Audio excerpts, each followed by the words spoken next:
hikmahnya bencana itu pada akhirnya mengkerucut dalam satu hal, yaitu naiknya derajat kita di hadapan Allah.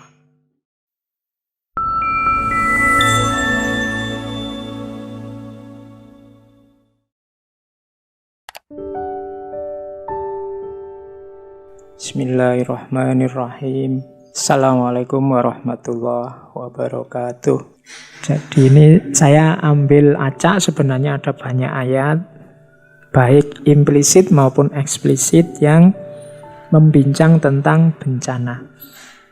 Yang pertama saya mengambil dari surat Al-Hadid ayat 22 yang bunyinya ma asoba mim musibatin fil ardi wala fi anfusikum illa fi kitabin min qabli an nabra'aha inna dzalika 'alallahi yasir.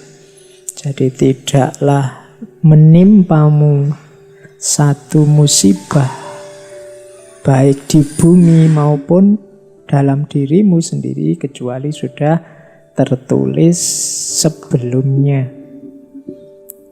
Sesungguhnya hal itu mudah bagi Allah.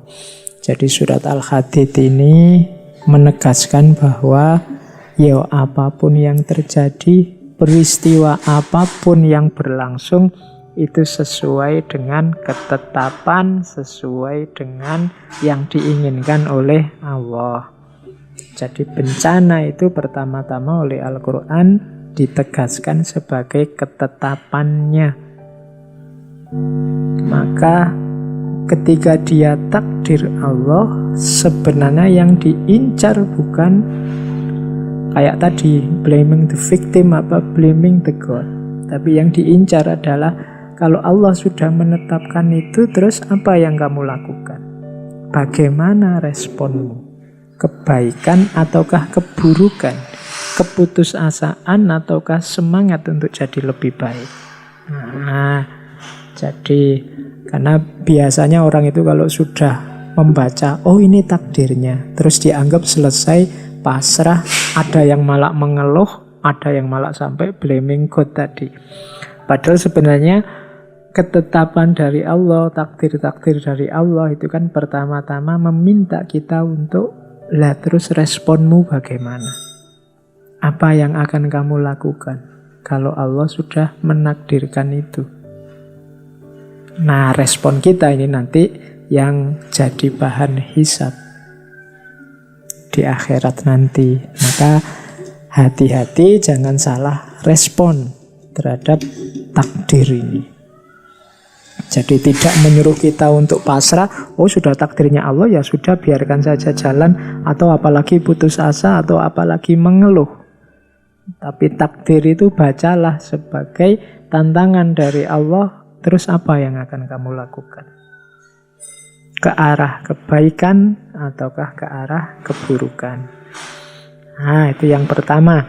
Yang kedua, surat Ar-Rum dan surat Asy-Syura. Ini Ar-Rum ayat 41 dan Asy-Syura ayat 30. Yang konotasinya ini sering disebut juga, di depan juga kita singgung sedikit, bahwa bencana adalah semacam hukuman atau azab dari Allah.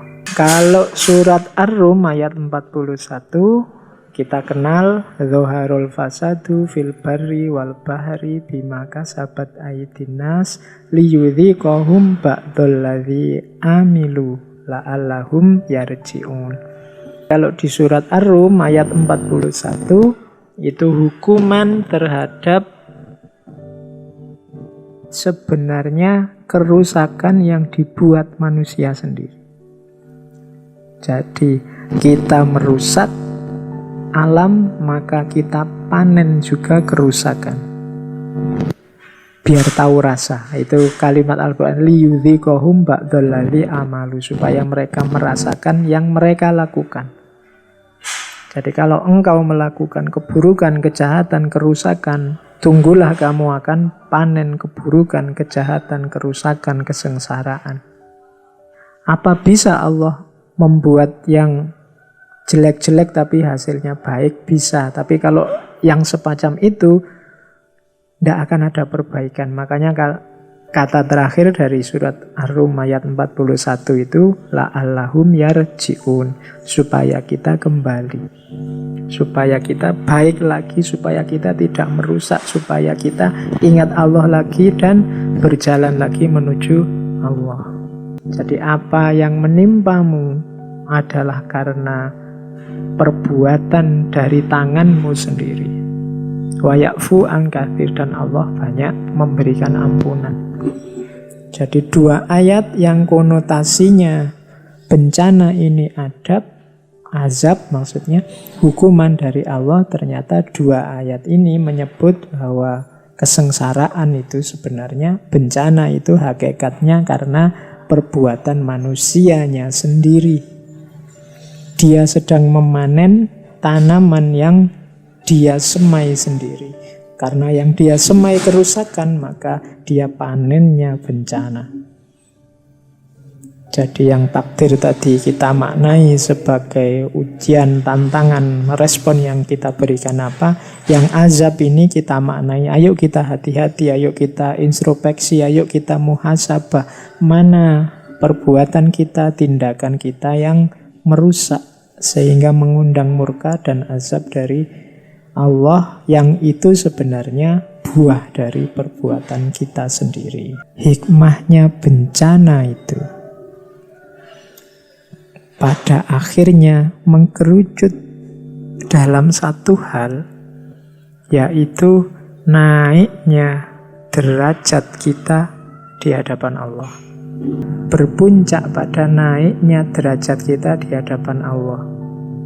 Naiknya derajat itu bisa kita maknai semakin banyak kebaikan yang kita lakukan, segala akibat dari bencana kita pada akhirnya menggugurkan keburukan-keburukan kita, membuat kita semakin dekat dengan Allah.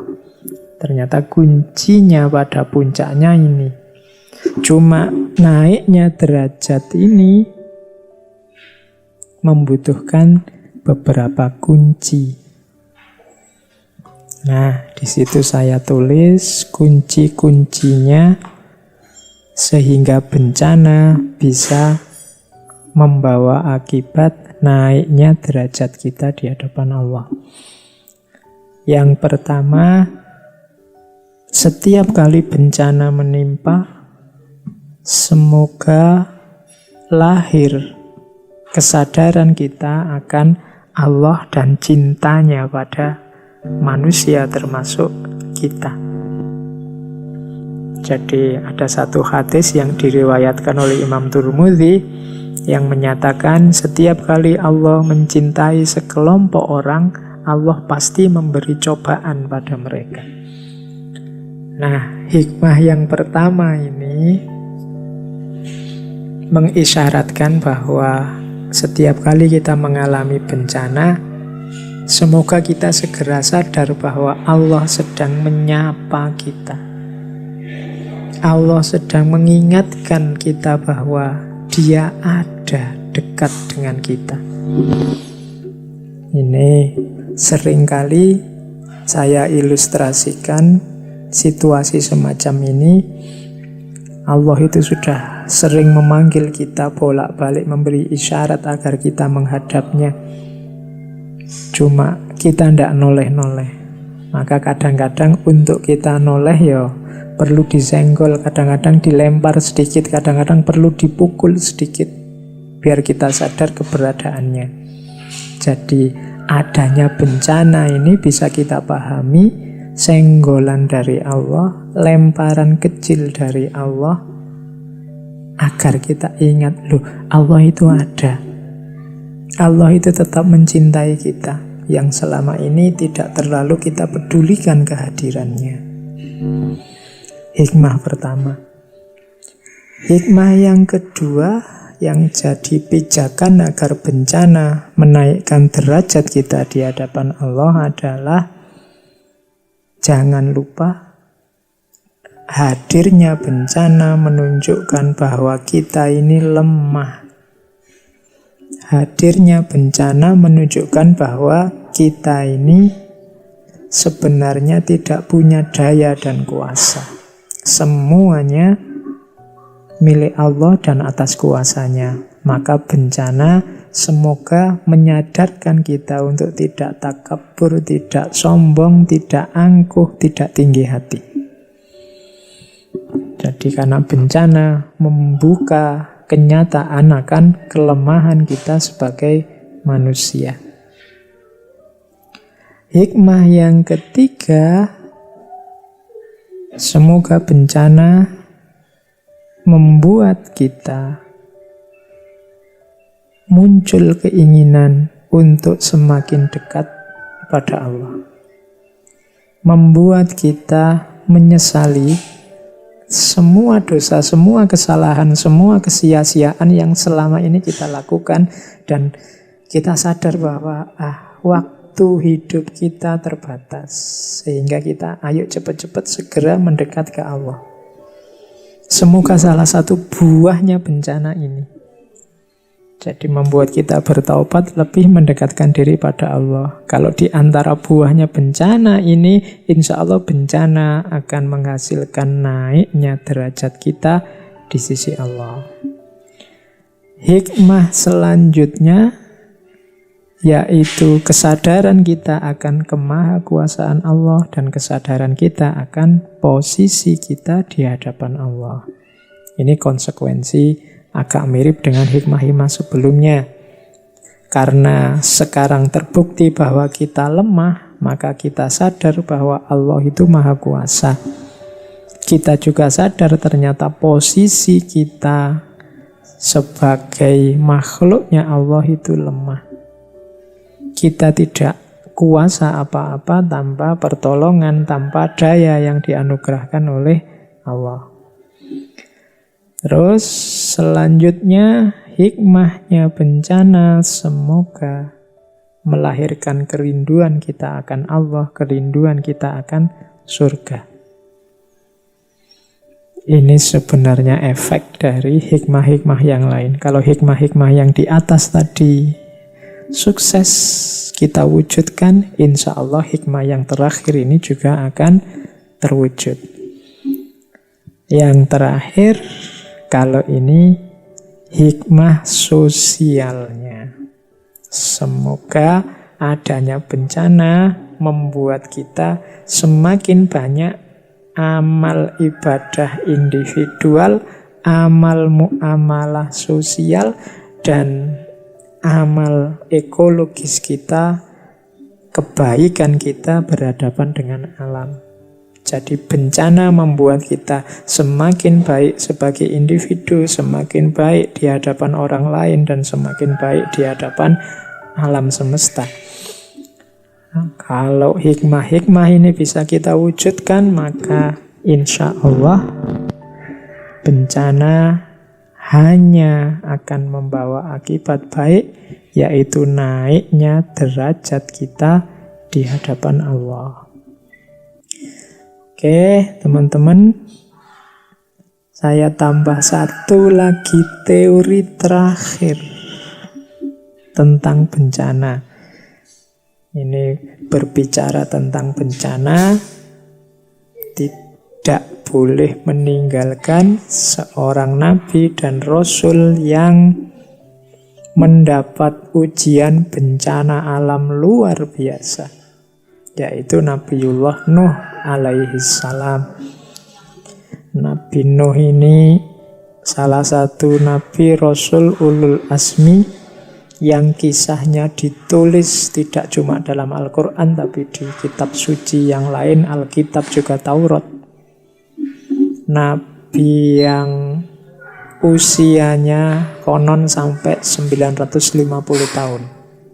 Ada kisah beliau diangkat jadi rasul itu usia 480 tahun. Ada yang bilang usianya 350 tahun. Kita semua sudah kenal bagaimana beliau ratusan tahun berdakwah. tapi tidak ada respon dari umatnya, sampai kemudian turun murkanya Allah. Nabiullah Nuh disuruh membuat kapal. Konon kabarnya membuat kapal ini sampai 40 tahun. Saya tidak tahu. Yang jadi kontroversi itu kan banyak tentang sekarang kapalnya beliau terdampar di mana, bahan kayunya apa. Bahkan ada wacana yang bilang jangan-jangan Nabi Nuh itu dulu hidupnya di Jawa karena kapalnya pakai kayu jati dan lain sebagainya. Kita hindari dulu kontroversi-kontroversi itu. Sedikit saya ingin kita belajar sebentar dari kisah bencananya Nabi Nuh ini. Jadi dari peristiwa ketika beliau harus membangun kapal, kemudian menyelamatkan pengikut-pengikutnya dan juga binatang-binatang yang diambil sepasang-sepasang dan seterusnya. Ini untuk teman-teman yang masih muda, ada beberapa pelajaran dari kisah perahunya Nuh dan bencana zaman itu. Yang pertama, dari kisahnya Nabi Nuh dan kapal atau perahunya, kita harus belajar yang pertama apa? Jangan terlambat naik perahu. Jangan terlambat naik perahu. Ini maksudnya apa? Kita yang sudah tahu ilmunya, kita yang sudah ngerti kebaikan-kebaikan, kewajiban-kewajiban kita sebagai manusia untuk beribadah, untuk mengabdi dan macam-macam, jangan ditunda. Ayo segera. Karena kalau tidak, nanti keburu banjir datang dan kita tidak sempat naik kapal. Jadi pelajaran dari Nabi Nuh adalah jangan menunggu-nunggu waktu untuk berbuat baik, untuk bertaubat, untuk berjalan menuju Allah. Jangan terlambat naik perahu. Kalau tidak, kita akan ditelan oleh banjir. Pelajaran pertama. Pelajaran kedua. Orang-orang baik, jangan lupa kita ada di perahu yang sama. Ini penting, pelajaran kedua ini hari ini banyak kita saksikan orang baik dan orang baik bertengkar, bertempur. Ternyata kebaikan yang ketemu kebaikan, kebenaran yang ketemu kebenaran, kalau tidak dilengkapi oleh sikap mental yang baik, akhlak yang baik, lahirnya keburukan. Yaitu perpecahan, saling merasa benar, saling menyombongkan diri. Pada akhirnya, kalau yang baik-baik, yang benar-benar tidak kompak, mereka akan jatuh. Ingatlah kita ada di perahu yang sama. Satu orang naik perahu, satu orang melobangi perahu, yang tenggelam semuanya. Kalau kita sembrono di atas perahu tidak kompak, maka kalau ada apa-apa dengan perahu yang celaka semuanya. Pelajaran dari perahu Nuh yang kedua adalah ingatlah kita ada di perahu yang sama. Yang ketiga, saya belajar dari kisahnya Nabi Nuh ini untuk apa? Untuk belajar menambah wawasan, kemudian membaca situasi dan berencana menghadapi masa depan. Perahunya Nabi Nuh itu tidak dibangun di musim hujan. Ini ketiga, ini maksudnya apa? Logika preventif. Coba dikalkulasi. Besok akan ada apa, kita siapkan sekarang. Besok kita menginginkan apa, ya kita siapkan sekarang segala perangkatnya. Jadi Nabi Nuh itu membangun kapal ya di musim kemarau, makanya diketawain banyak orang. Cuma Nabi Nuh diberitahu oleh Allah yang akan datang terjadi apa. Nah, kita juga harusnya punya logika ini, menyiapkan bekal untuk apa yang terjadi di masa depan. Kita sudah banyak belajar tentang virus ini, kita banyak belajar tentang penyakit ini. Harusnya kita bisa merancang bagaimana caranya agar di depan Kita tidak disusahkan lagi oleh bencana semacam ini. Ini logika yang saya pahami dari kisah bencana perahunya Nabi Nuh. Yang keempat, ini pembacaan saya mungkin agak unik. Jaga kesehatan. Kenapa harus jaga kesehatan? Jaga vitalitas. Kenapa? Jangan lupa Nabi Nuh itu diangkat jadi nabi seperti saya bilang tadi. Usianya berarti sudah lumayan sepuh, lumayan tua. Kemudian berdakwah, diperintahkan membuat kapal, itu berat. Kapal untuk menghadapi banjir yang luar biasa itu di usia yang sudah cukup tua. Ini kalau tidak fit, tidak sehat, tidak punya banyak kekuatan, ya kesulitan. Maka jaga kesehatan. Siapa tahu nanti di usia-usia kita yang agak banyak justru Allah memberi amanah apa yang tidak terduga-duga, yang itu butuh daya dan kekuatan kita. Jadi nasihat keempat dari perahu Nuh adalah ayo jaga kesehatan. Jangan sembrono, jangan mentang-mentang. Jangan mengklaim dirimu tidak bisa sakit, tidak pernah sakit, tidak mungkin sakit. Kita manusia. Jangan sampai nanti pada saatnya umat butuh, pada saatnya bangsamu butuh, pada saatnya bahkan keluarga atau anak-anakmu butuh, kamu sudah kehilangan daya, kehilangan kesehatan sehingga tidak bisa memanggul amanah yang berat itu. Dicontohkan oleh Nabi Nuh, meskipun sudah sepuh beliau, sudah tua, bisa membangun kapal yang luar biasa. Nasihat selanjutnya dari kisahnya Nabi Nuh, jangan terlalu terpengaruh oleh kritik. Fokus saja pada apa yang harus dilakukan. Mungkin teman-teman mendengar cerita ketika Nabi Nuh membuat kapal, banyak orang nyinyir, banyak orang mengkritik, banyak orang menertawakan, banyak orang marah-marah macam-macam. Tapi Nabi Nuh tetap fokus pada yang harus dia lakukan. Jadi silahkan orang mengkritik, silahkan orang memberi komentar. Kita yang menentukan apakah kita ikuti atau tidak. Jadi tidak perlu terlalu terpengaruh oleh pendapat orang lain. Selanjutnya, pelajaran yang kita ambil dari perahunya Nabi Nuh adalah mungkin nanti dalam banyak tugas yang harus kita jalankan, kita tidak bisa sendiri, kita butuh orang lain. Makanya Nabi Nuh itu setiap makhluk yang beliau angkat ke kapal selalu dibuat berpasangan. Tidak bisa sendiri. Sejago apapun kita butuh yang lain. Jadi sekuat apapun kita, seahli apapun kita. Karena kita bukan manusia yang bisa ngerti segalanya, bisa mampu segalanya. Kita tahu hal-hal tertentu, tidak tahu hal-hal tertentu.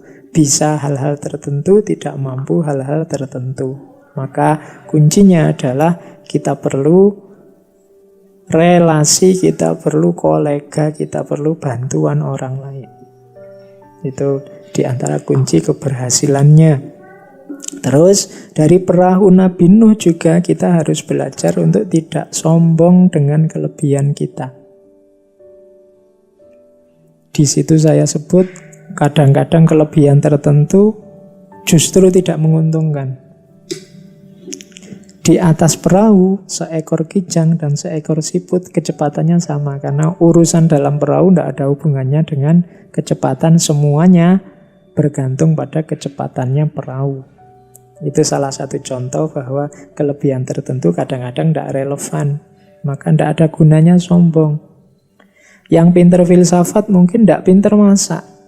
Mungkin tidak pinter bersih-bersih. Mungkin tidak pinter biologi. Mungkin tidak pinter fisika. Ketika berhadapan dengan situasi yang membutuhkan kemampuan masak, kemampuan berenang, kemampuan fisika, yang pinter filsafat ini tidak ada apa-apanya. Maka belajar dari perahu Nabi Nuh, kijang dan siput, meskipun kelebihannya kijang adalah larinya cepat, siput merayap, tapi Di atas perahu, kecepatan tidak relevan sebagai kelebihan. Ini pelajaran untuk tidak sombong. Terakhir juga sebenarnya juga pelajaran untuk tidak sombong, tidak meremehkan. Ingatlah perahunya Nabi Nuh itu dibangun oleh Nabi Nuh. Nabi Nuh ini dalam tanda petik ya orang biasa. Nabi yang keahliannya beragama, berdakwah, tapi oleh Allah disuruh membuat kapal. Itu kalau pakai bahasa profesional, Nabi Nuh ini masih amatir. Tapi karena kesungguhan, karena keseriusan, beliau bisa membangun perahu yang tangguhnya luar biasa. Sementara Titanic itu dibangun oleh para ahli, para profesional, yang bahkan jargonnya tidak mungkin tenggelam.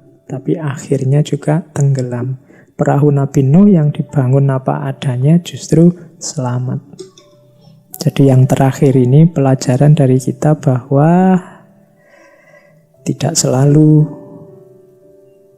ahlinya, tidak selalu yang tidak ahli, tidak selalu siapapun melakukan sesuatu itu bisa mengontrol hasilnya. Karena kunci semuanya itu nanti Allah yang menentukan. Jadi manusia wenangnya hanya berusaha sesuai kemampuan. Allah lah nanti yang menentukan keberhasilan atau ketidakberhasilannya. Oke, teman-teman, saya kira itu ya. Sudah kemana-mana panjang lebar kita berbicara tentang teori-teori, perspektif-perspektif tentang bencana. Semoga menambah wawasan kita, meningkatkan serba sedikit kemampuan kita merespon, menyikapi bencana, termasuk virus corona ini. Ada satu hadis qudsi yang saya bawa di slide terakhir.